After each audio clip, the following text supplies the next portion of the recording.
Egunon eta eskerrik asko guztioi etortzeagatik. Hasiko gara, bale? SOS presoa COVID-19 mugimendua 2020ko apirilean sortu genuen.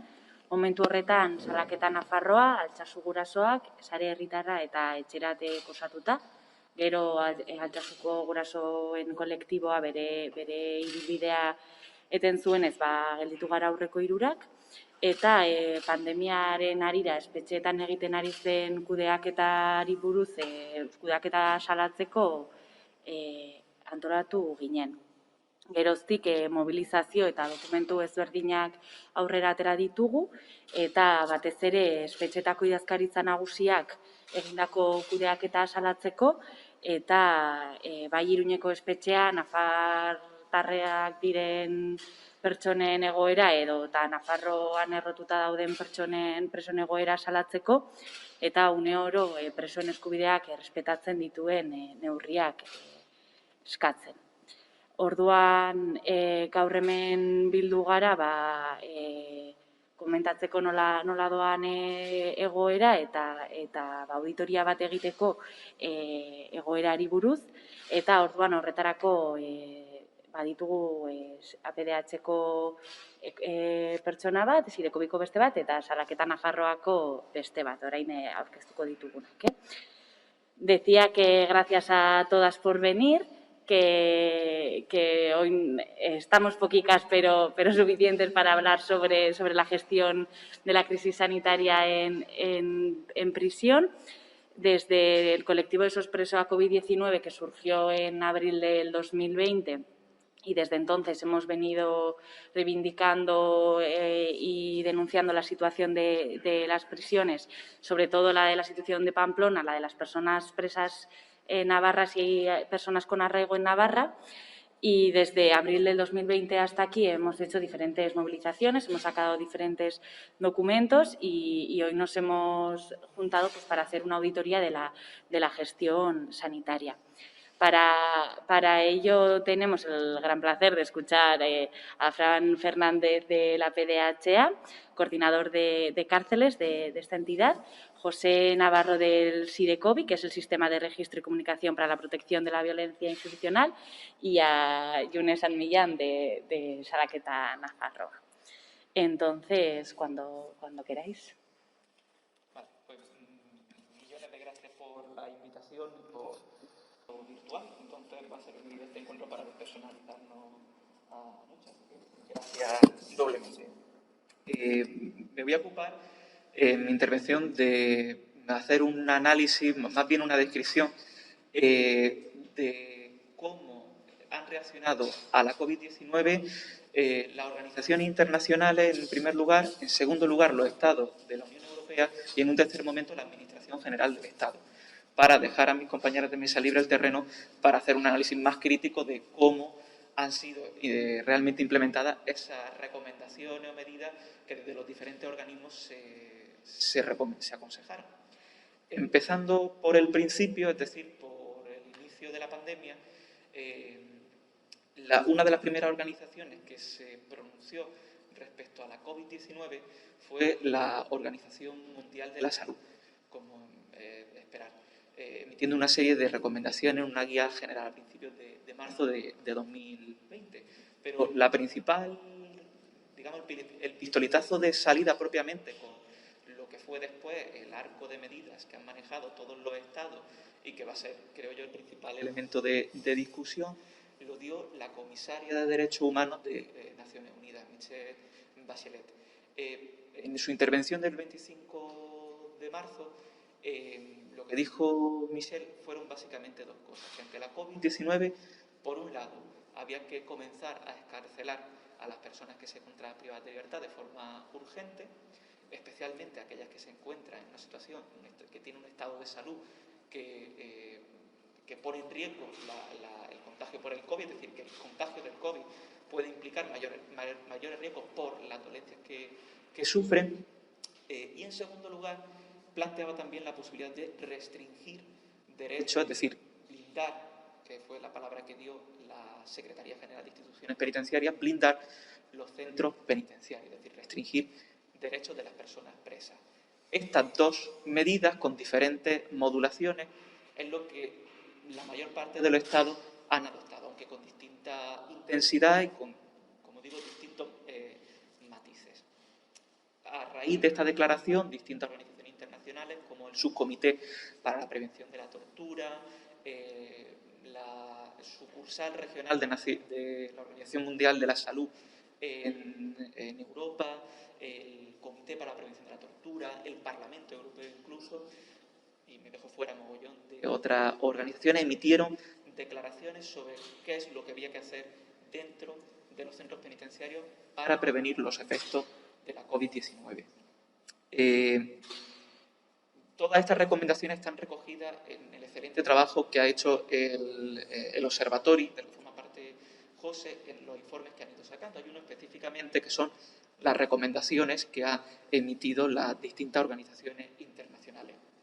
Por eso me remito a ese documento para no ser muy pesado dando el listado de todas las organizaciones que han dicho. Aquí lo que me interesa, porque creo que centra muy bien la actuación posterior que ha tenido la Secretaría General de Instituciones Penitenciarias, son las recomendaciones que emitió poco tiempo después, entre marzo y abril de 2020, el Comité para la Prevención de la Tortura del Consejo de Europa. Una declaración de principios que establecía como un programa de mínimos para todos los Estados miembros del Consejo. Entre las medidas, había un conjunto de 10, 12 medidas en un folio, pero insistía en algo que ya había apuntado la Organización Mundial de la Salud y Naciones Unidas, que era emprender mecanismos de excarcelación inmediata en todos los Estados miembros del Consejo, especialmente de aquellas personas que se encontraban en una situación de privación de libertad preventiva, es decir, que estaban a la espera de juicio. Esta concreta recomendación es la que ha sufrido o ha sido especialmente desigual su aplicación según al Estado del Consejo de Europa, al que nos vayamos. También una recomendación muy importante que en nuestro caso ha tenido una deficitaria aplicación, dicho en términos muy suaves, ha sido que los mecanismos de fiscalización de derechos humanos oficiales de los Estados deberían continuar esa actividad. De hecho, no solo continuarla, sino precisamente por las vulneraciones de derechos posibles que se podían dar, porque recordemos que lo que se estaba proponiendo como una de las principales líneas de intervención era el blindaje de las prisiones, pues era que precisamente esos mecanismos, aquí el Ararteko, no, eso es aquí tenéis también, sí, también tenéis, efectivamente, hay un defensor territorial, como en Andalucía o como en Cataluña, pues que esas instituciones tuvieran un papel especialmente intenso a la hora de controlar la actividad de la Administración Penitenciaria. Eso no ha sido así. De hecho, el Mecanismo Nacional para la Prevención de la Tortura, en sus primeros compases, y así lo reconoce en su informe, no estoy haciendo una crítica radical, ni mucho menos, paró su actuación y se redujo a llamar por teléfono a los centros penitenciarios. Con lo cual, esos primeros compases de la pandemia, digamos que tenemos un punto ciego, más ciego de lo que es lo normal dentro de las cárceles.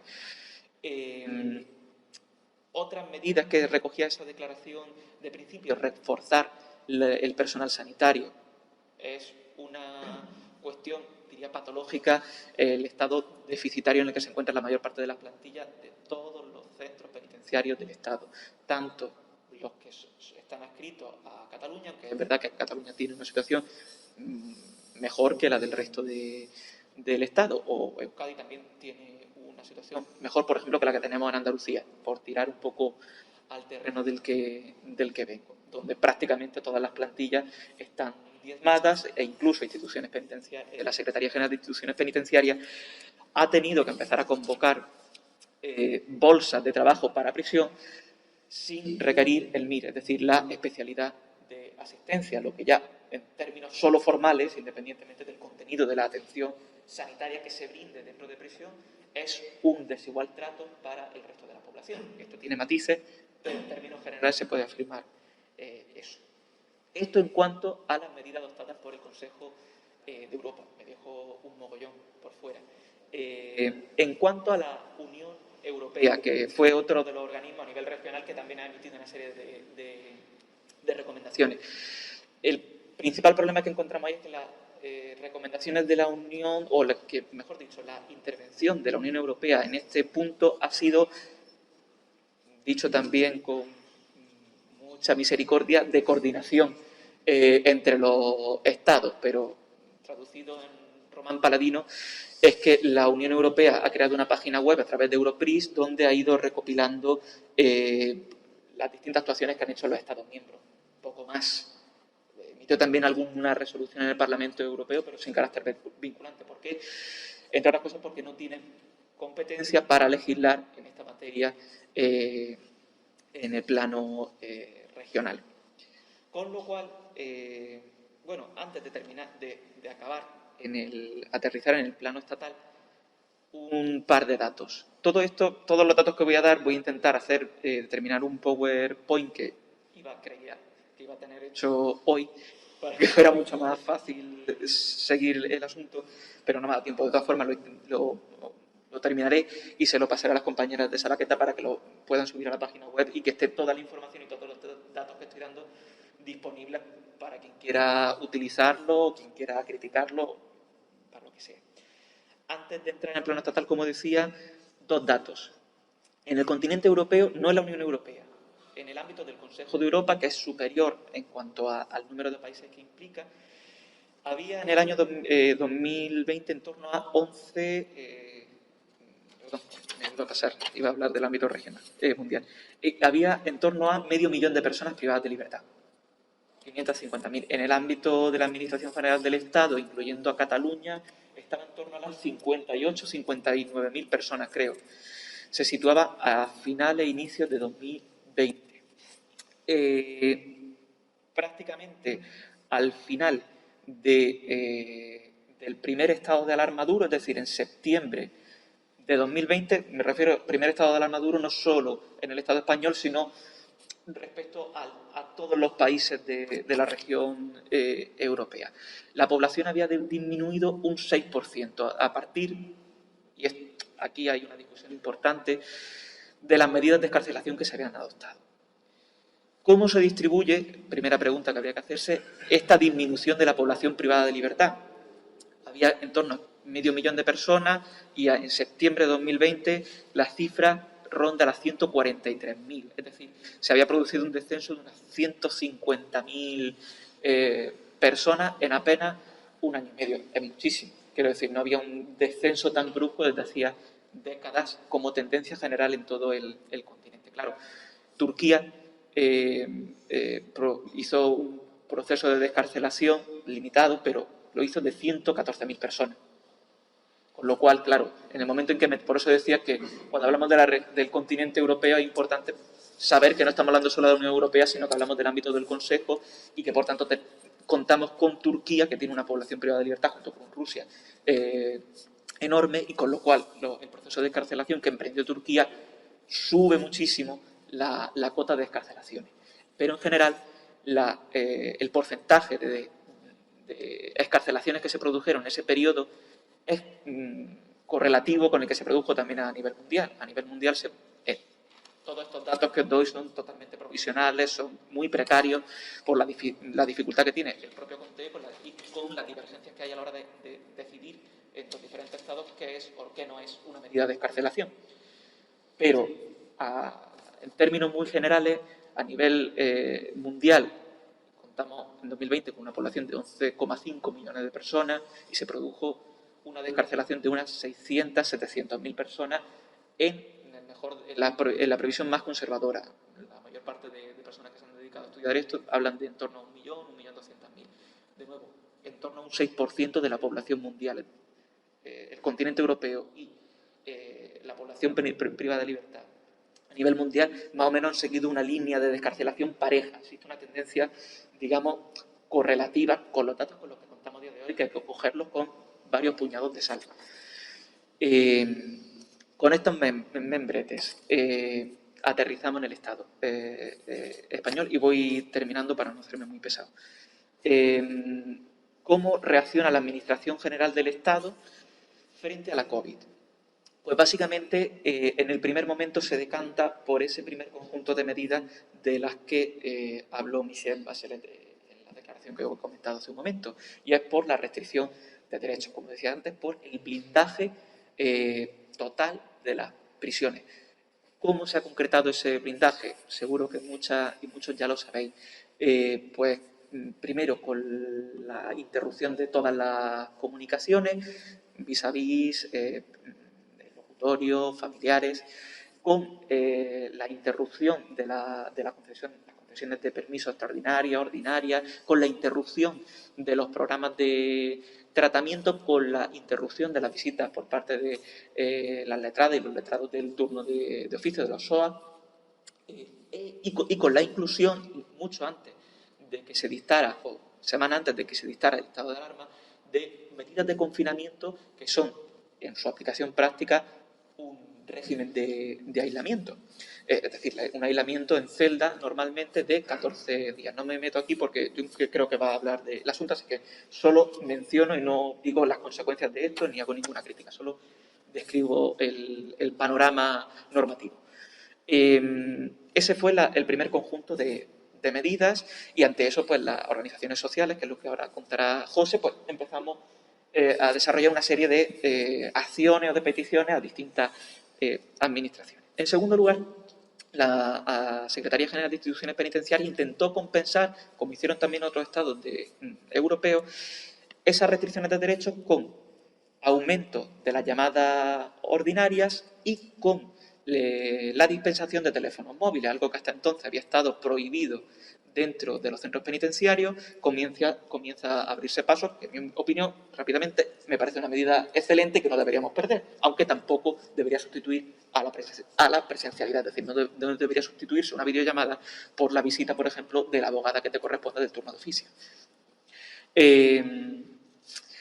Se intenta implementar, como digo, esta línea de medidas de aumentar las comunicaciones. Problema, que cuesta un dinero importante llamar por teléfono desde prisión. Hace poco había un reportaje en el diario.es que daba cuenta de lo que cuesta. Puede perfectamente costar entre torno a 100, 150 euros la llamada ordinaria que tiene una persona. Es un pastizal, teniendo en cuenta que la mayor parte de la población presa es pobre. Ese fue el segundo conjunto de medidas. El tercero son las medidas ordinarias, las que estamos aplicando aquí ahora mismo: mascarilla, distancia y desinfección, gel hidroalcohólico y demás. El problema es que la propia arquitectura de los centros penitenciarios impide implementar la medida de distancia física, es prácticamente imposible. De ahí la importancia de apurar todo lo posible las medidas de excarcelación. Y en cuarto lugar, la cuestión de la vacunación, que suscitó bastante polémica en el debate público. Aquí hago una revisión general a un excelente artículo que escribió Maribel Valiente, que está en Contexto, que se llama COVID y prisión, una sociedad en pandemia, que está muy bien, que hace una descripción de, en síntesis, cómo el plan general de vacunación contemplado para todo el Estado no incluyó como prioritaria a la población reclusa en los planes de vacunación, dejando a un lado los debates posteriores sobre la obligatoriedad o no obligatoriedad que está teniendo lugar ahora respecto a la vacuna. Pero en ningún caso, digo, el Ministerio de Sanidad incluyó solo hasta muy tarde, hasta la 9ª o 10ª edición del plan de vacunación, a las personas presas como colectivo prioritario para los planes de vacunación.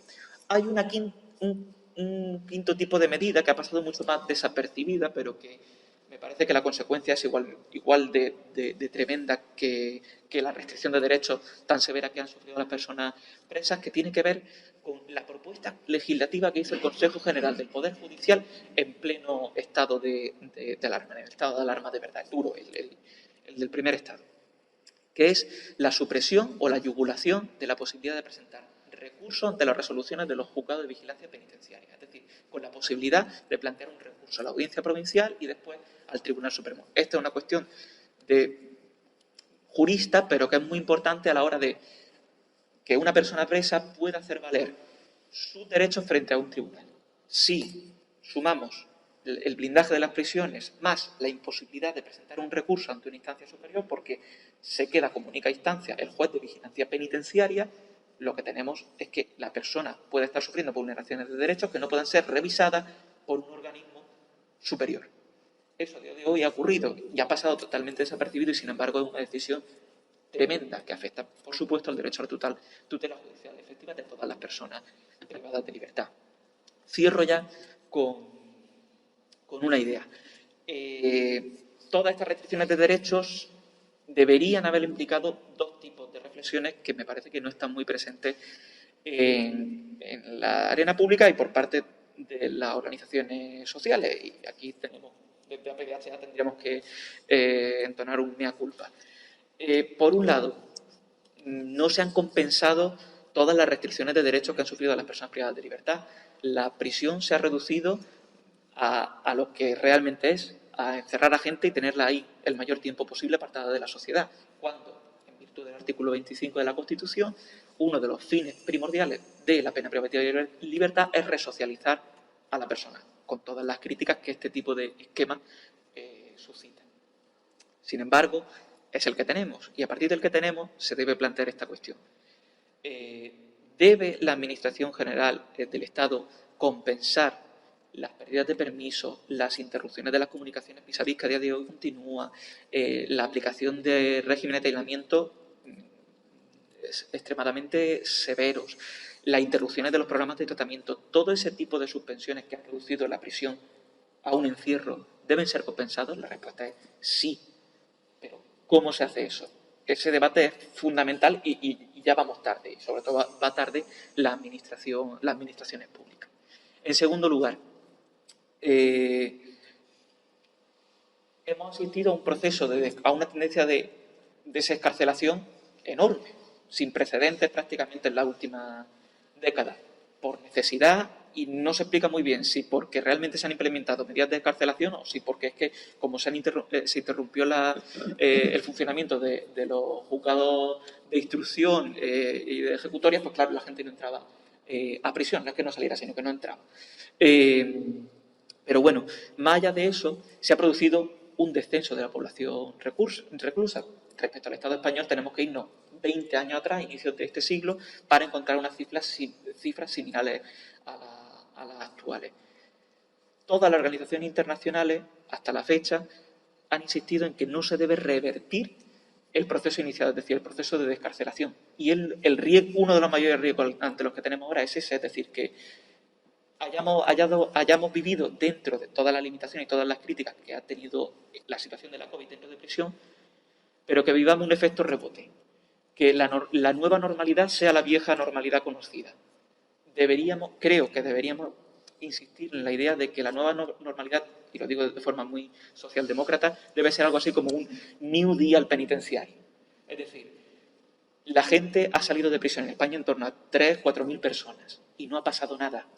No se ha roto la sociedad, no ha subido la tasa de criminalidad enormemente. ¿Qué va? Al contrario, se ha mantenido o ha incluso bajado un poquito. Por tanto, es momento de plantearse aún más en serio o insistir en la idea de que aún falta mucha gente por salir de prisión para intentar llegar a un escenario que sea aceptado mayoritariamente, por desgracia estamos lejos de eso, en el que las prisiones las percibamos como un mal no necesario, es decir, como un mal a erradicar. Y ya ahí me quedo, que ha quedado bonito. Muchas gracias.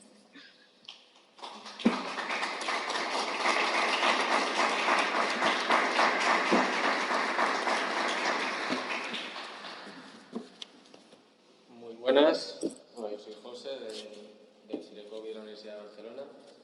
Bueno, para empezar, pues el decoro clásico, ¿no? Muchísimas gracias por la invitación. Muchas gracias a Fran también por esta introducción, este contexto internacional y unas conclusiones que son perfectamente trasladables a la administración penitenciaria catalana igualmente y a nivel mundial. Bueno, mi exposición va a ser principalmente una descripción breve cronológica de las principales acciones y demandas de las organizaciones de la sociedad civil durante principalmente el año 2020 y principios de 2021. Esto va a ser algo breve. Y para después pasar a hacer un monitoreo un poco más exhaustivo de lo ocurrido en las cárceles de Cataluña bajo la dirección de la Secretaría de Mesures Penals, Rehabilitació i Atenció a la Víctima. El monitoreo va a ser un poco más exhaustivo, ya que la información me he basado en los informes que hemos ido sacando desde el Sirecovi durante 2020-2021 y va a ser un poco más exhaustivo debido a que desde el Sirecovi hemos podido entrar a las prisiones cuando acabó el estado de alarma y hemos podido contrarrestar lo que el deber ser, con el ser, el deber ser del papel, de las instrucciones, de los protocolos, con lo que realmente ha ocurrido. Para empezar, las acciones y las demandas de la sociedad civil se concentraron en su mayoría en 2020, en los primeros meses del confinamiento más duro. Aquí se pueden ver algunas. Las principales, la primera fue ya antes del estado de alarma, cuando se envió un primer escrito al defensor del pueblo español sobre el aislamiento que ya se suponía que se venía a dar. Seguidamente, al día siguiente, justamente, en el ámbito catalán, el Observatorio del Sistema Penal i els Drets Humans envió un comunicado a la SEMPRAD y al Programa de Salud Penitenciaria y al Síndic de Greuges ante lo que estaba ocurriendo en Italia.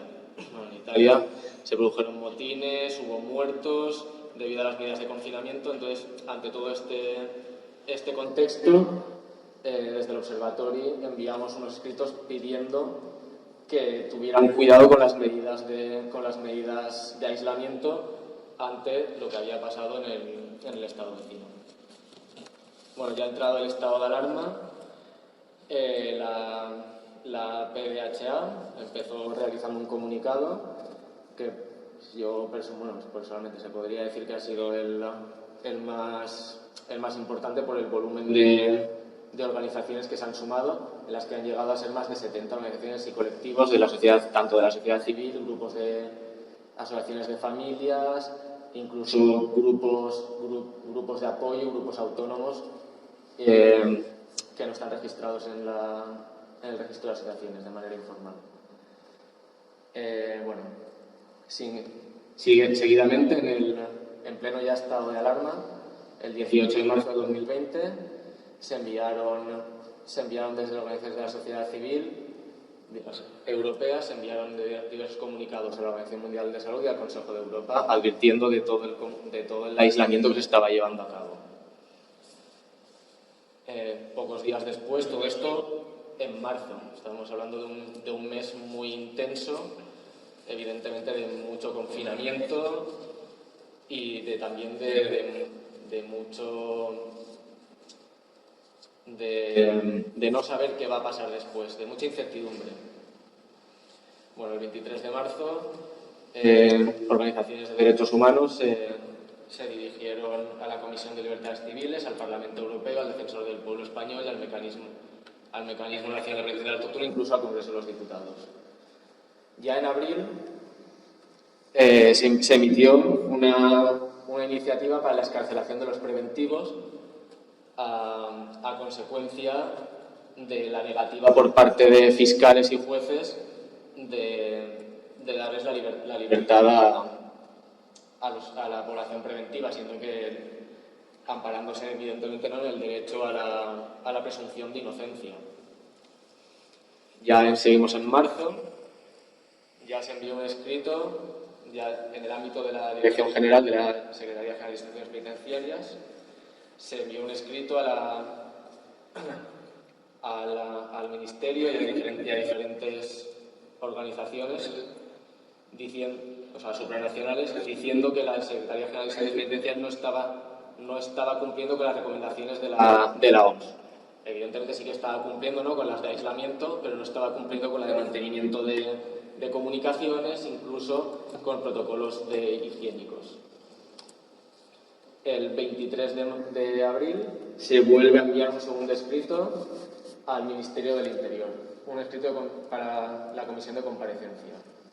Bueno, ya llegamos a la desescalada en mayo, se envió una propuesta, medidas para una propuesta de desescalada que fuera acorde con los derechos fundamentales de las personas privadas de libertad, siempre siguiendo el ámbito de compensar comunicaciones, de los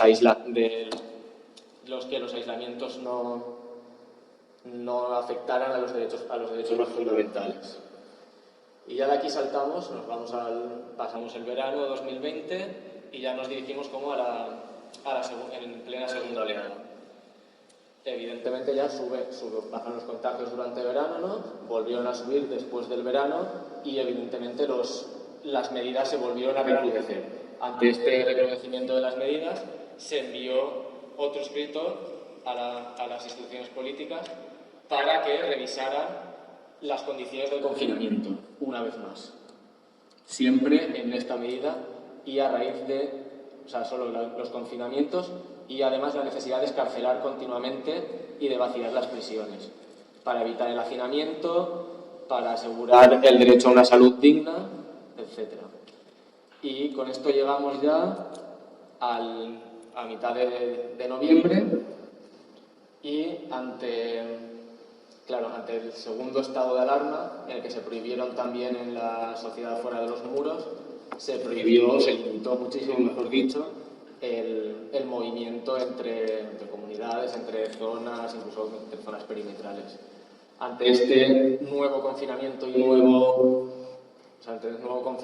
y nuevas restricciones de movimiento, 17 organizaciones de la sociedad civil pidieron por escrito al Ministerio del Interior, esto es importante, que realizara un protocolo para permitir el movimiento de familiares para visitar a los centros penitenciarios. Es decir, que la visita a los familiares en centros penitenciarios estuviera incluida en las situaciones de primera necesidad. Y ya finalmente, en enero de 2021, se envió un modelo de escrito. Se publicó un modelo de escrito para que los abogados y abogadas pudieran recurrir la suspensión de comunicaciones orales que se estaba llevando ante todo el blindaje después de Navidad. Bueno, más o menos estos han sido los principales movimientos de las organizaciones de la sociedad civil respecto a las actuaciones y no actuaciones de ambas administraciones. Como ya he dicho, recapitulando, las principales medidas han ido en favor del mantenimiento de las comunicaciones, el aseguramiento del artículo 25.2 de la Constitución, que es el fin resocializador o reinsertor de la pena privativa de libertad, comunicaciones, el fin resocializador y sobre todo también la excarcelación el vaciamiento de las prisiones. Bueno, cambiamos de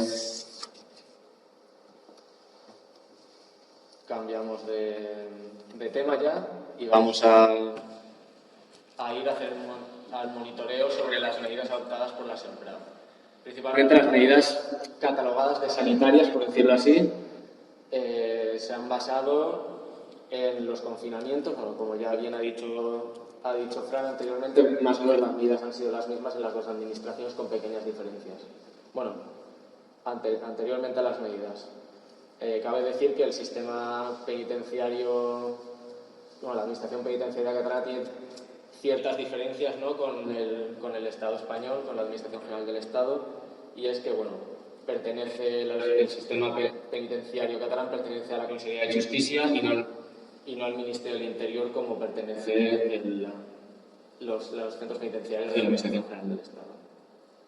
También se cuenta que es un sistema más pequeño, evidentemente tiene 8 prisiones aproximadamente, y con menos internos, lo que debería haber hecho, mejor dicho, una más fácil gestión de todas las medidas a adoptar.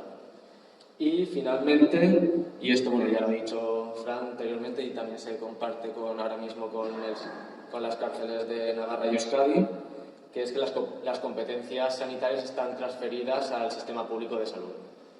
Eso debería haber conllevado muchos menos problemas y ¿cómo decirlo? Una priorización de la sanidad sobre la seguridad, o por lo menos un choque o no un tan desigual reparto de ambas. Entonces, bueno, dicha estas pequeñas particularidades, empezamos con las medidas sanitarias.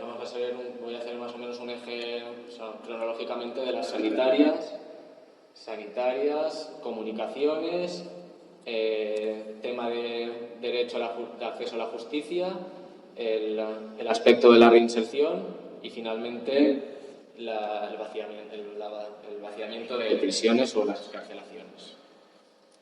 Bueno, para empezar, las primeras medidas que tomó la SEMPRAD, poco antes del estado de alarma, fue que ante un sospechoso de contagio, a este se le aislaría en una celda a la espera de PCR y, si era positivo, se le derivaría a la unidad hospitalaria penitenciaria de Tarrasa.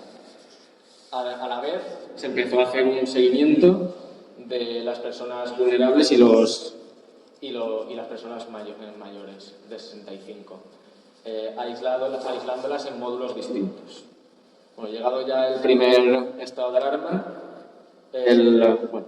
se da el primer positivo en las cárceles catalanas, el módulo entero es aislado y los internos dejan de tener acceso a los equipamientos comunes.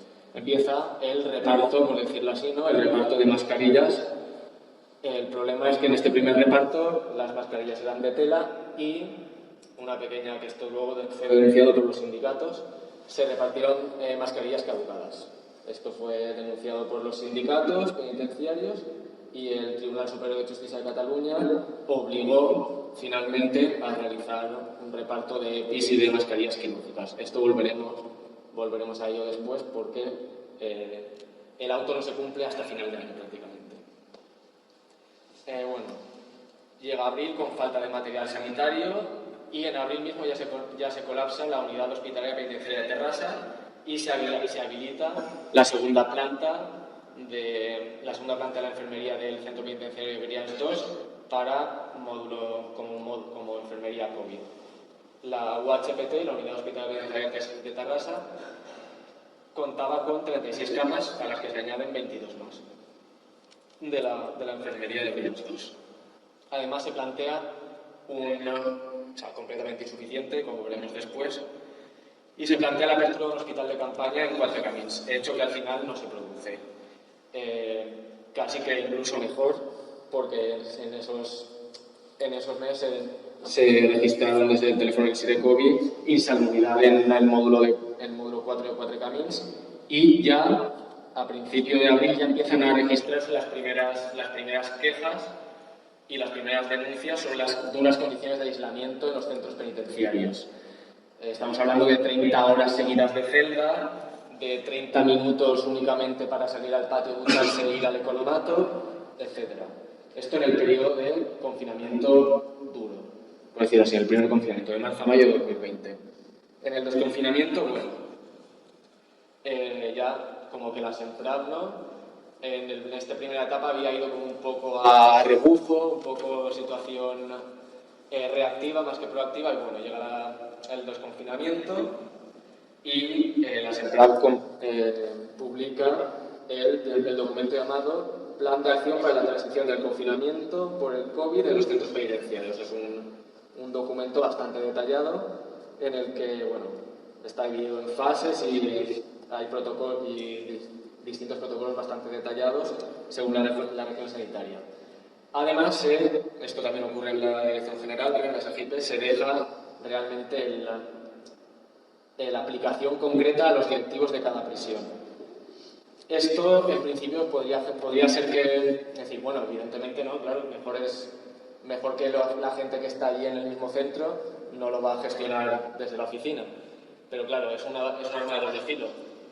Por un lado, los directores que sí están allí más en las prisiones, pero por otro lado se generan confusiones respecto a distintos protocolos en distintos centros penitenciarios, de manera que si se traslada a la persona interna de un centro a otro, el protocolo cambia. Esto genera confusión. Bueno, los protocolos ya son los que ya hemos hablado, ¿no? Distancia de seguridad, tercio de ocupación en espacios y no juntar a gente de, bueno, dispensadores de gel, desinfección, etcétera, y no juntar a gente, a internos de distintos módulos. Esto fue en la teoría. Esto el documento recogía todo. Esto en la práctica. Según las visitas, pues en mayo y junio, desde el SIRECOVI tuvimos un breve periodo en el que volvimos a entrar a prisión. Entre eso, las llamadas, los testimonios de familiares, bueno, se reportaron faltas de gel y de otros productos higiénicos. Comprobamos una desinfección, por decir así, deficiente, ¿no? En los locutorios, internos de distintos locutorios se juntaban en distintos módulos, se juntaban en el mismo locutorio cuando el papel decía que los internos de distintos módulos no se podían juntar. Aparte, bueno, el reparto de mascarillas fue bastante deficiente. De hecho, los internos han denunciado que solo se han repartido 2 mascarillas de tela en todo 2020. Además, evidentemente se siguen reportando las duras condiciones de los contagios. Los internos contagiados solo salen por orden sanitaria. No tienen teléfono y no pueden fumar dentro de la celda. O sea, la comunicación del estado de salud a las familias, esto está en el documento, pertenecía a los centros penitenciarios. Es decir, a los internos no les dejaban llamar, sino que eran los funcionarios los que llamaban a las familias, en teoría, para decir el estado de salud de su familiar contagiado. Bueno, también se reportan que los nuevos ingresos se quedan sin sus pertenencias durante al menos 72 horas. Bueno, hasta junio, por ejemplo, se siguen reportando falta de material sanitario. Hasta junio no llegan los termómetros de pistolita estos. Y bueno, un ejemplo que se comprueba aquí, en el que en las prisiones siempre va a primar, por lo menos aquí, siempre ha primado la seguridad sobre cualquier otro derecho, o sea, sobre cualquier otra acción. El ejemplo, bueno, pues fue el caso de los geles en Brians 1, que salió en los periódicos, etcétera, internas de Brians 1 habían utilizado el gel como bebida alcohólica, etcétera, etcétera, y lo que hizo la dirección de Brians 1 fue suprimir los geles. No se optó por realizar un protocolo, no se optó por una medida más agresiva, sino ante diferentes problemas de modelos penitenciarios, por así decirlo, se intentaron por la seguridad. Bueno, también se reportaron problemas de salud, o sea, problemas en el acceso a la sanidad respecto a otros ámbitos que no eran el COVID, especialmente en la salud mental. Incluso aquí los sindicatos, que bueno, yo no soy nada amigo personalmente ya de los sindicatos, pero bueno, fueron ellos quienes denunciaron que los protocolos de prevención de suicidios se estaban dejando de lado. Bueno, llegados a la nueva normalidad, se documenta, o sea, la SEMPRA vuelve a sacar otro documento muy detallado en la teoría, ¿no? Adaptado a las distintas zonas. Vale. Y en el que establecía 4 tipos de módulos. Los de aislamiento sanitario, que eran contactos estrechos, los módulos confinados, que eran los contactos casuales, los módulos normales de residenciales y los módulos de enfermos, de contagiados. Celda, o sea, 24 horas de celda, excepto para la única salida que tenían de la celda era cuando iban a desinfectar las celdas, ¿no? Sin teléfono, sin fumar y con ropa hospitalaria. Bueno, se vuelve a reabrir la enfermería de Brians 2, etcétera. Bueno, llegamos ya a septiembre, voy a hacerlo ya un poco que me estoy enrollando demasiado. Perdón. Bueno, llegamos a la segunda oleada en septiembre a diciembre de 2020. Bueno, el CIRE, que es el organismo que se encarga del trabajo penitenciario en Cataluña, continúa fabricando mascarillas de telas para internos. Sin embargo, no se deja entrar las mascarillas de tela de los familiares. Es como un negocio. O sea, sí que puedes tener la mascarilla de tela del CIRE, pero tu familiar no puede entrarte una mascarilla. Bueno, en Cuatrecamín se denuncia en concreto el no reparto de mascarillas desde marzo, como ya hemos dicho anteriormente. Y en las visitas del SIRECOVI, en septiembre se hace el parón de verano y en septiembre se vuelven las visitas del SIRECOVI y se vuelven a reportar falta de higiene en algunos centros penitenciarios. Llegando esa falta de higiene del tipo, los internos son los que limpian, los que desinfectan los locutorios, que bueno, no es que esté ni bien ni mal, simplemente es que es curioso ver cómo a una población a la que se le ¿cómo lo digo? Vale. Una población que generalmente tiene pocas responsabilidades, realmente no tiene, más allá de, se le regula toda la vida, se le deja hacer una tarea como una desinfección ante un contexto de pandemia. Bueno, se sigue reportando falta de toma de temperaturas, falta de gel, incluso funcionarios sin mascarillas en Ponent. Bueno, todo esto cabe decir que en Batràs, que es la prisión de mujeres de Barcelona, el primer cribado de PCR no llega hasta diciembre de 2020. En teoría una prisión pequeña, fácil de manejar, o sea, fácil de gestionar y a pie y en la misma Barcelona capital. Bueno, en diciembre vuelven los contagios, etcétera, y se habilita una segunda unidad COVID en Puig de les Basses ante el colapso de la UHPT y de la enfermería de Brians 2. Bueno, voy a ir saltándome cosas. Bueno, ya llegamos a 2021, a todo esto.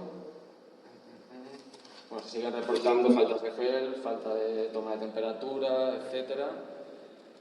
En plena ola Filomena se reportan problemas de calefacción en diversos centros penitenciarios. Pues eso, en plena hora de frío, ducha fría, sin calefacción, lo que evidentemente aumenta el riesgo de estar enfermo. También, a pesar de que las competencias sanitarias están transferidas al sistema público de salud, no ha dejado de haber falta de coordinación. El ejemplo más claro se constata en la muerte de un interno en Mas d'Enric a inicios de 2021. Este caso en cuestión voy a nombrarlo porque es importante. En el menor de los casos es una negligencia. Porque este interno estuvo una semana dando síntomas claros de COVID. Desde la enfermería del centro penitenciario se diagnosticó un simple dolor de cabeza. Finalmente, este señor se desmayó en pleno Mas d'Enric, en plena prisión. Fue trasladado dio positivo, neumonía por COVID, finalmente falleció. O sea, este señor estuvo una semana sin un diagnóstico real sobre la enfermedad. Bueno, finalmente, el 8 de febrero comienza la vacunación a los internos, mes y medio después de los funcionarios. Al margen del tema de vacunación, lo que sí que se constata es que el acceso a la sanidad en las personas privadas de libertad siempre va a posteriori al resto de la sociedad. El ejemplo es eso, los funcionarios fueron vacunados en enero y hasta mitad de febrero no se empezó a vacunar a la población penitenciaria en Cataluña. Bueno, llegamos a las medidas de comunicación, y voy a ser breve. Vale, bueno, la cancelación de comunicaciones ordinarias y especiales, los vis-a-vis suspendidos desde marzo hasta septiembre, prácticamente se reabrieron mínimamente en junio, julio, pero vamos, un mes. Además, bueno, cuando se reabrieron en septiembre, únicamente un vis-a-vis por mes con restricciones de entrada. Un adulto y 2 niños o 2 adultos. No se permitía más gente. Esto sobre el papel y en la realidad. Bueno, la ampliación de llamadas y la gratuidad a la gente sin recursos, como ya bien ha dicho Fran, el problema es que la mayoría de población penitenciaria aunque tenga recursos, tiene muy pocos recursos, gente pobre. Y bueno, el reparto de smartphones y de cabinas, la instalación de cabinas de videollamada a finales de 2020. Problema, a criterio de la dirección del centro penitenciario. Bueno, se reportaron falta de privacidad y el problema es que la decisión recae en el centro penitenciario. Esto quiere decir que un derecho, el derecho a la vida familiar, el derecho a la comunicación, el derecho a la información, pasa a ser un beneficio basado en el sistema de premios y castigos que se tiene en el sistema penitenciario. Bueno, respecto al peculio de paquetería, decir, bueno, esto también ocurrió creo en la Dirección General, que se canceló la entrada de peculio en efectivo con los consiguientes problemas de que puede tener una familia o X persona con los bancos. Si tú tienes la cuenta embargada, por ejemplo, olvídate ya de entrar peculio. Bueno, problemas con la paquetería, cuarentenas de paquetería excesivas, etc. Problemas también con el sistema de petición de visitas, en el que, llegado un momento, después del primer confinamiento, bueno, y casi durante todo 2020, cambiaban los sistemas de petición de comunicaciones. En lugar de ser la persona del exterior la que pide la comunicación, tenía que ser el interno el que pidiera la comunicación para luego coordinarse con el familiar que estaba fuera para hacer el bis o el locutorio. Esto quiere decir que el proceso debería ser: el interno llama al familiar que está fuera, convocan un día o unos días, el interno se lo dice al centro penitenciario y luego, después de la confirmación, tiene que volver a comunicárselo al familiar. Esto aumenta con los costes de llamadas, puede suponer realmente grandes problemas en cuanto a coordinación y problemas económicos. Bueno, el desplazamiento de familiares, que finalmente, gracias a la organización de la sociedad civil, se consiguió que fuera un motivo justificado. Bueno, a todo esto la posición de los sindicatos siempre ha sido blindaje, blindaje y más blindaje. Bueno, el acceso a la justicia, a destacar simplemente que se cancelaron los servicios de orientación jurídica penitenciaria y que, bueno, esto fue breve. La verdad que de todo lo que estamos hablando se podría decir que esta situación es la que menos mal se ha provocado. Evidentemente, ¿no? El derecho al acceso a la justicia es algo primordial. Vamos. Cabe decir que si se ha mantenido un contacto por los servicios de orientación jurídica penitenciaria, siempre ha sido por iniciativa de los colegios de abogados. A todo esto hay que sumar, como ha dicho el compañero Fran antes, la negativa del Consejo General del Poder Judicial, etc. A todo esto, bueno, el balance final es que sí que ha habido un descenso de las consultas del Servicio de Orientación Jurídica Penitenciaria. A esto hay que añadirle problemas de confidencialidad con el traspaso de documentos, etc. Bueno, la reinserción, el artículo 25.2, etc. La suspensión de salidas, los protocolos sanitarios al entrar, las cuarentenas. Bueno, aquí me voy a centrar en las cifras, más que nada. La evolución de las personas privadas de libertad en Cataluña, que realizan un programa de formación. Se puede ver que la línea azul es el periodo anterior al COVID y la línea roja es el mismo mes de 2020 o 2021. Se puede ver que no se han llegado a recuperar los niveles anteriores a la situación de pandemia. La evolución de los programas de tratamiento. Aquí seguimos igual. No se han alcanzado niveles anteriores a la pandemia. De hecho, en diciembre y en septiembre se puede ver un claro descenso de los programas de tratamiento. Bueno, la evolución de los permisos. Sí, seguimos, bueno, en agosto sí que vemos, por ejemplo, ¿no? que sí que se han alcanzado los niveles, pero en el resto de meses, de hecho en octubre de 2020 el descenso la diferencia es muy grande. De hecho, en junio de 2020 respecto a junio de 2019 las diferencias son abismales. De más de 1.500 en junio de 2019 a menos de 500 en 2020, cuando estábamos además se supone, ¿no?, en un nivel bajo de incidencia, etc. Bueno, la evolución de las salidas programadas, aquí es donde más se puede ver. Las salidas programadas, que no son los permisos, son las salidas para hacer actividades en el exterior. Bueno, el descenso se puede ver que es enorme, ¿no? Por poner un ejemplo, ¿no?, en octubre de 2019 se reportaron más de 600 salidas programadas, en cambio en 2020 menos de 100. Bueno, la reducción de la población penitenciaria, que ya ha hablado Fran también sobre el asunto. Y bueno, claro, ahí hablábamos que teníamos el debate antes, ¿qué es excarcelación? Es excarcelación, es fin de cumplimiento de condena, es aplicación del artículo 86.4 con posibilidad de revertirlo, a quién se debe descarcelar, quién debe mantenerse, ¿no?, etcétera. Bueno, empezamos por los mayores de 65. Aquí sí que desde la SEMPRAD ha habido una tendencia a la baja, sin embargo, la SEMPRAD ya venía con una política de excarcelación de mayores de 65 anterior a la pandemia. De hecho, es en marzo de 2019, desde marzo de 2019 se va bajando ya.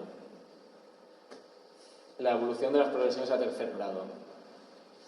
Aquí se puede ver, bueno, que desde en marzo y en abril de 2020 sí que hay una gran progresión a personas de tercer grado. Sin embargo, ya a partir de mayo siguen bajando, ¿no? Parece que después de verano, en octubre, se vuelve a un nivel parecido anterior a la pandemia, pero bueno, quitado de diciembre y de febrero no se llegan a alcanzar tampoco grandes niveles. O sea que las progresiones a tercer grado no han ido en aumento después del periodo de confinamiento duro. Las clasificaciones de 86.4, lo mismo, ¿no? Es desde marzo hasta abril.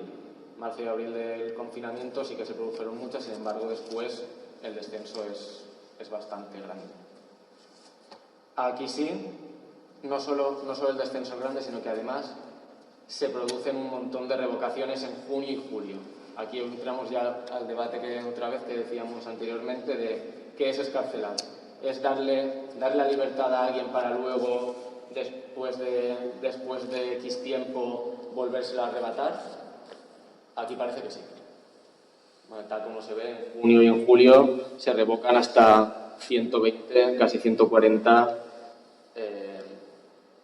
artículos, o sea, 86.4 del reglamento penitenciario, que es el control telemático. Y bueno, como conclusión, pues se han visto afectados, ¿no?, el derecho al acceso a la sanidad en otros ámbitos, también respecto al COVID, se ha visto afectado el derecho al arraigo familiar, ¿no?, a las comunicaciones, el derecho a la reinserción, que eso es algo que ya ha comentado Fran antes, ¿qué se puede hacer para compensar eso? Eso ya las administraciones lo verán. Y muchísimas gracias, que ya me he enrollado suficiente.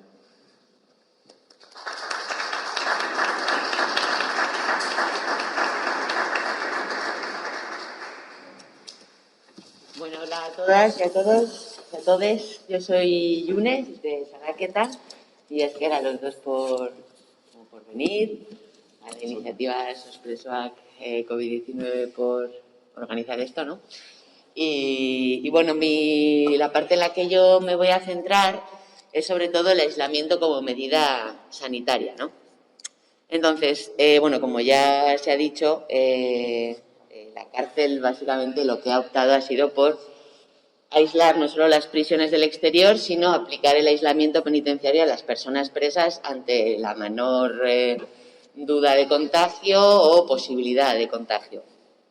Entonces, efectivamente, tanto la OMS como el Consejo de Europa, desde un primer momento, lo que sugirieron fue la excarcelación masiva, cosa que ya nos ha dado los datos Fran a nivel más, ¿no?, global y europeo. En el Estado español, la verdad es que esto fue bastante, digamos, marginal, ¿no? Yo tenía la idea que las excarcelaciones que se dieron en terceros grados y bueno, a través de medios telemáticos, fueron alrededor de unas 2.400. Yo creo que igual poco a poco las fueron aumentando y quizá llegaron a la cifra que has dado antes de 3.000, 4.000. Yo lo he sacado del último informe del Defensor del Pueblo, porque como los informes de las secretarías no están publicados los anuales, pues he ido al Defensor, pero sí. Bueno, vemos como esto en una población que se acerca, 50 y pico mil al tono, 58.000 va así, pues la verdad es que es bastante residual. ¿Por qué estos organismos internacionales solicitaban y pedían a los estados las excarcelaciones sobre todo de personas, que ya, de los preventivos en primer momento, también de personas con problemas de salud mental, personas con la salud ya tocada y personas que por motivos sanitarios y también de edad. Esto, ¿por qué lo pedían también? Porque era una forma de asegurar que en un recinto cerrado, que normalmente tiende a estar masificado, si liberas mucho espacio, todas las otras medidas que evidentemente también eran necesarias tomar, como mascarillas, higiene, distancia social, pues iban a ser mucho más fáciles de realizar y mucho más efectivas. Esto evidentemente no fue así, no ha sido así y sigue sin ser así. Vemos como aquí voy a poner todo el rato de ejemplo la cárcel de Pamplona, ¿no? Aquí seguimos teniendo módulos cerrados, creo que son 2 los que están cerrados, si no son más, mientras la gente sigue, no voy a decir hacinada, porque igual sería exagerar la situación de la cárcel de Pamplona con los módulos, pero desde luego no está siendo aprovechado ese espacio que permitiría no vulnerar los derechos de las personas presas a través de los aislamientos llamados sanitarios. Claro, el aislamiento social de alguna manera ha sido la tónica general de esta pandemia, ¿no? No salir de casa, no juntarte con no tener vida social o la mínima posible. ¿Qué pasa? Que esto aplicado en un entorno como es el de la prisión, en el que el aislamiento es per se una medida de castigo, pues ahonda mucho más en la vulneración de los derechos de las personas presas, ¿no? Y esto es especialmente grave porque aparte de que hubo muchísimos retrasos en el reparto de mascarillas, y retrasos, digo, cuando no, falta de directamente, no se les daba a las personas presas jabón, muy bien, los geles de alcohólicos estos, pero jabón tampoco se les proporcionaba. Es decir, estuvimos viendo durante todo 2020, incluso también 2021, todas estas carencias que, sin embargo, no les tembló el pulso a instituciones penitenciarias para cerrar a cal y canto las prisiones y cerrar al mismo tiempo a las personas en sus celdas.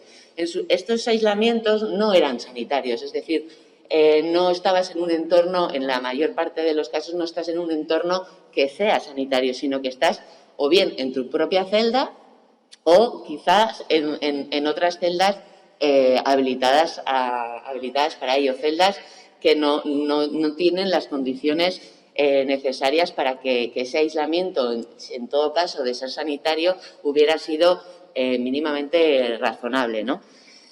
Entonces, ¿por qué es esto tan grave y tan importante? Porque evidentemente no es lo mismo pedir a la población, digamos, en el 4º grado, ¿no? Que a mí me gusta decir, como decía Pachi Zamora, ¿no? Está en primer grado de aislamiento total, 2º grado ordinario, 3er grado van a dormir a la cárcel o a pasar el día después de trabajar, y los del 4º grado somos los que estamos aquí, ¿no? Que la cárcel nos queda un poco lejos o cerca, dependerá de cada cual, pero que estamos en libertad, ¿no? No es lo mismo pedirnos a nosotras que nos aislemos en nuestros domicilios, evidentemente, con todas nuestras comodidades, que en un ambiente en el que el aislamiento es un castigo por lo que sea, se aplica de esta manera y las condiciones son completa y absolutamente distintas, ¿no? Muchas veces lo hemos comparado, ¿no? En plan, ha habido como esa pequeña sensibilidad extra, vamos a decir, hacia las personas presas durante estos periodos de confinamiento, incluso en medios de comunicación y todo se ha hablado de ello, pero evidentemente las distancias son prácticamente pues insalvables. O sea, no tiene absolutamente nada que ver estar una en tu casa con todas tus comodidades y las comunicaciones que tú más o menos puedas tener o te puedas permitir que estar en las cárceles. ¿Por qué es además tan grave? Bueno, pues el aislamiento el aislamiento penitenciario en general está muy regulado, todo esto también con comillas, porque ya sabemos que la realidad siempre es otra, ¿no? Pero tanto organismos internacionales como nacionales, estoy hablando en este sentido, pues Tribunal Constitucional o Tribunal Supremo o este tipo de niveles institucionales han regulado y se han preocupado en hablar mucho del aislamiento. ¿Por qué? Porque el aislamiento tiene unos efectos en la persona absolutamente graves.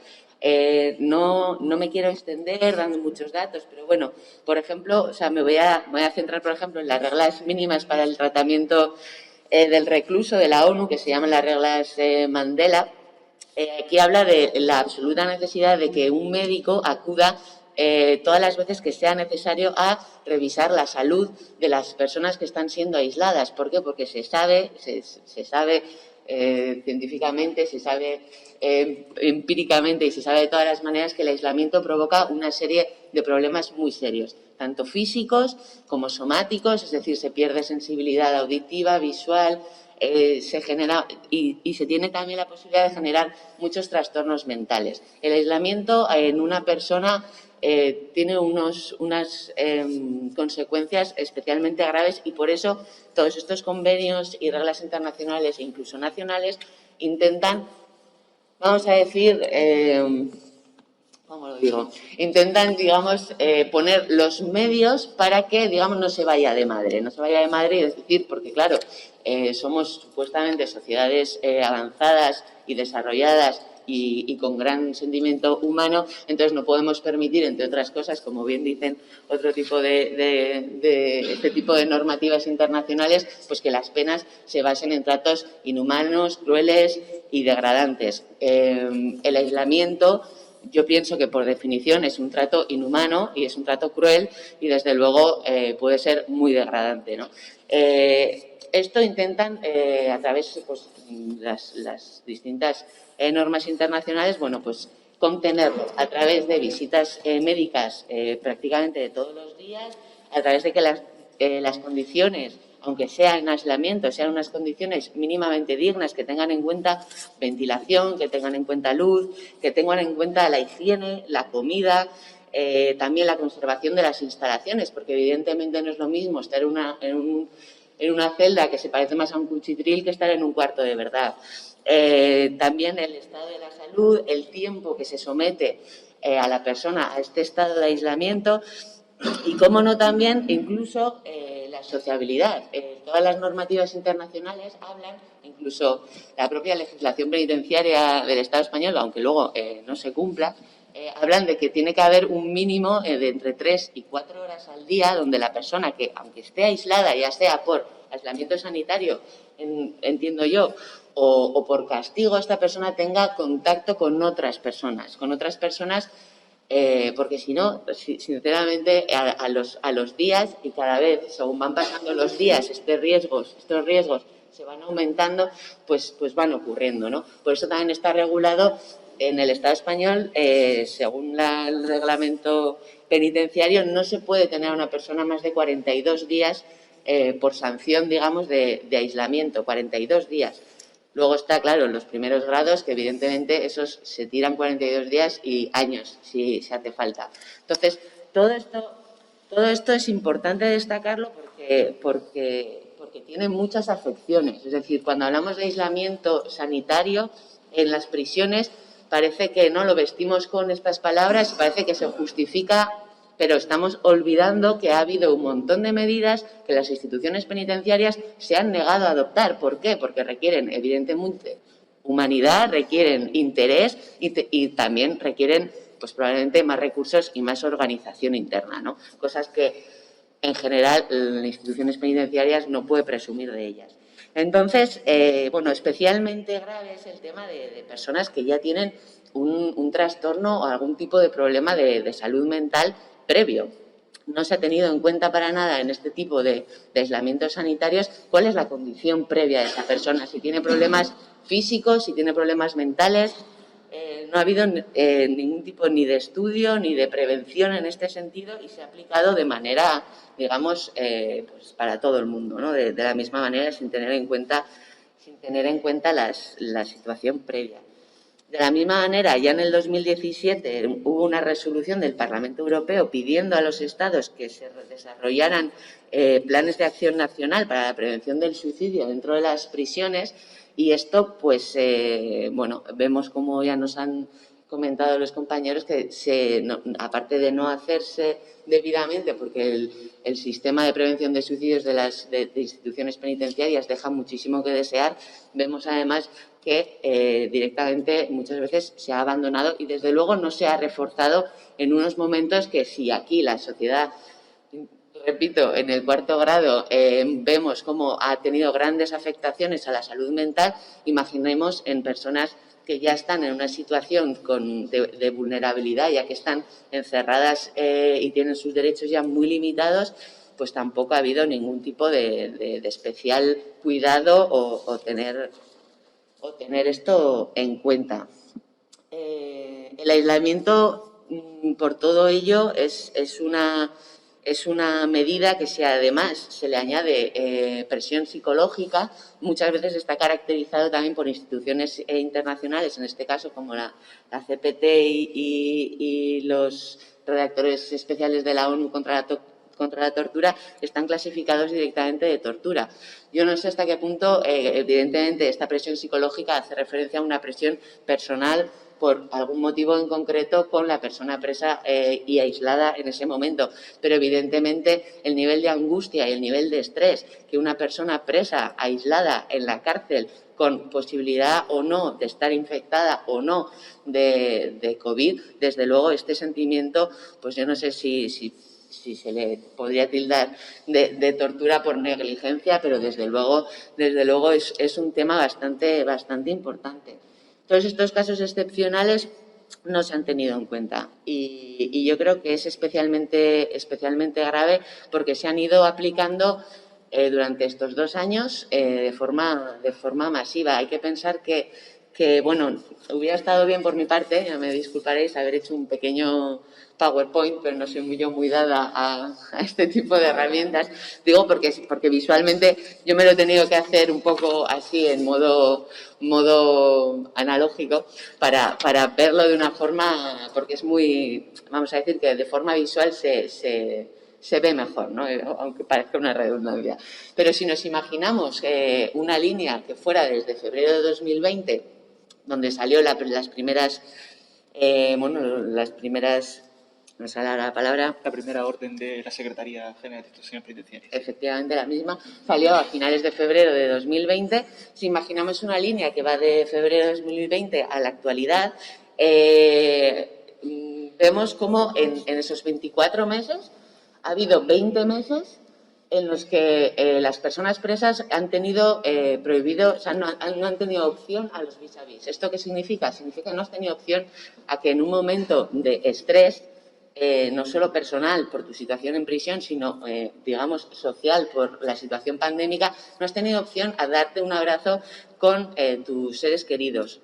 Esto realmente a mí me parece muy grave. Sí que hubo un periodo de tiempo en julio y agosto de 2020 donde se pudo, luego nuevamente se volvieron a suspender los vis-a-vises durante más de un año hasta septiembre de 2021 y en diciembre se han vuelto a suspender los vises, ¿no? Esto ha sido así en la cárcel de Pamplona específicamente. Imagino que en otras cárceles ha sido pues ancheco parecido, ¿no? O sea, no creo que haya habido mayor diferencia. Pasa muy similar al contacto con Cristal. Fue suspendido entre marzo y mayo de 2020. Fue vuelto a suspender entre febrero y marzo de 2020, pero en los restos del tiempo en los que sí se ha permitido el contacto a través de Cristal, que ya es el único contacto para poder ver a tus personas cercanas y queridas, por lo menos físicamente, aunque no las puedas tocar, han sido limitadas tanto en número de posibilidad que tú tienes de concretar estas citas, como los días en los que eso es posible hacerlo también han sido reducidos, y luego además vemos cómo en la cárcel de Pamplona, por lo menos desde mediados de diciembre o principios de diciembre, bueno, en diciembre en general, no sabemos exactamente la fecha, además se pide el pasaporte COVID a las personas que van a comunicar con las personas presas. Pasaporte COVID que se pide para ver a través de un cristal y evidentemente con mascarilla, etc. O sea, aquí yo no voy a entrar a juzgar ni a criticar lo que es o no es el pasaporte COVID, porque no es ese mi cometido, pero desde luego lo que sí está claro es que en estos casos resulta completamente ridículo esa petición, y sobre todo porque no va a haber ningún tipo de contacto y ya hay otras medidas que se están aplicando. Es decir, esto no es más que que es lo que está haciendo instituciones penitenciarias desde el principio, que es, no sé, su cometido al parecer en la vida, que es coger las medidas que se puedan disponer y aplicarlas siempre en reducción de las posibilidades de contacto exterior de las personas presas, y siempre, digamos, haciendo una pequeña tuerca, una pequeña grande giro de tuerca en cuanto a la vulneración de los derechos de estas personas. Entonces, es realmente grave si se ve la foto a posteriori, ¿no? Durante estos 2 años, pues hemos estado, pues como ya se ha visto por lo que han comentado mis compañeros, intentando denunciar, intentando poner sacar a la luz todas estas realidades, pero bueno, nos encontramos con más de lo de siempre, ¿no? Instituciones penitenciarias es un organismo completamente opaco, que siempre utiliza las medidas, de aquella manera y siempre en detrimento de los derechos de las personas presas, y la pandemia parece que ha sido una excusa más para seguir ahondando en toda esta vulneración de derechos. Entonces, también se le añade, claro, no solo se les ha privado de estas comunicaciones hacia afuera, sino que además, los aislamientos como medidas sanitarias se aplicaban cuando se volvía, los periodos en los que había permisos o que ha habido permisos. Cuando una persona presa volvía de permisos tenía que estar 14 días en aislamiento. Cuando una persona presa había tenido un vis a vis en esos periodos cortos de tiempo que había podido tenerlos, tenía que estar 14 días de aislamiento. Cuando una persona presa probablemente o ingresaba o se trasladaba, pues a veces, supongo que no siempre, pero en muchas ocasiones, también un traslado conllevaba 14 días de aislamiento.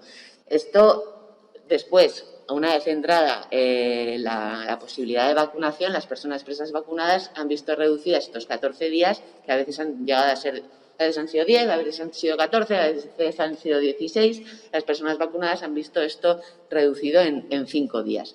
Cosa que tampoco se aplica fuera. Es decir, volvemos a ver, claro, ya digamos que estamos en una situación en la que comunidades autónomas, unas toman unas decisiones, otras toman otras, depende de dónde estés, Hemos estado viendo cómo las decisiones parecían muchas veces, no voy a decir aleatorias, pero sí poco comprensibles en el cómo se aplican y cómo se desarrollan.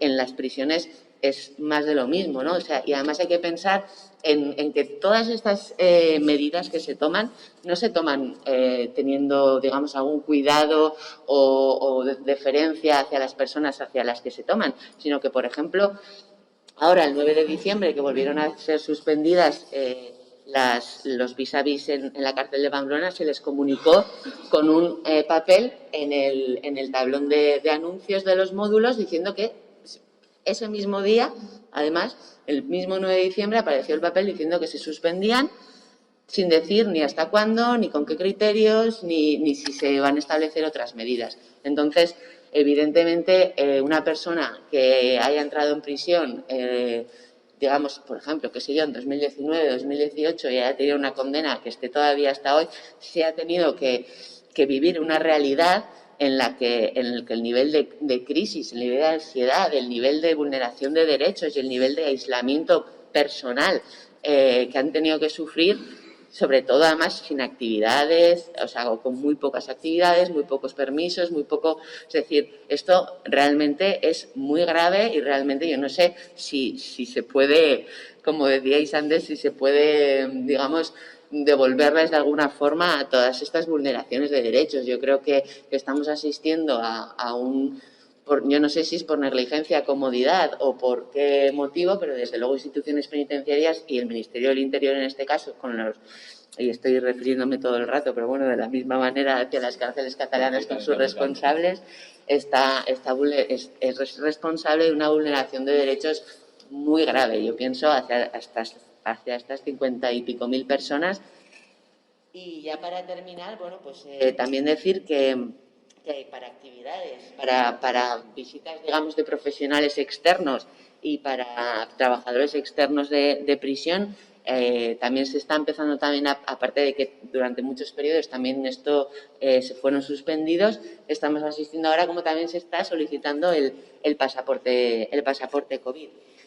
Lo cual pues hace que las personas que por lo que sea no lo tengan, no quieran usarlo o lo que sea, no puedan entrar, y otra vez más en detrimento de los derechos y del derecho a tratamiento de las personas presas. Al mismo tiempo, además, nos consta a nosotras, porque evidentemente como Salaqueta tenemos 2 personas trabajadoras que entran todas las semanas cuando les han dejado en prisión, hacer entrevistas para las personas que quieran poder acceder al piso de larga estancia que tenemos para personas que salen en libertad o en permisos o lo que sea.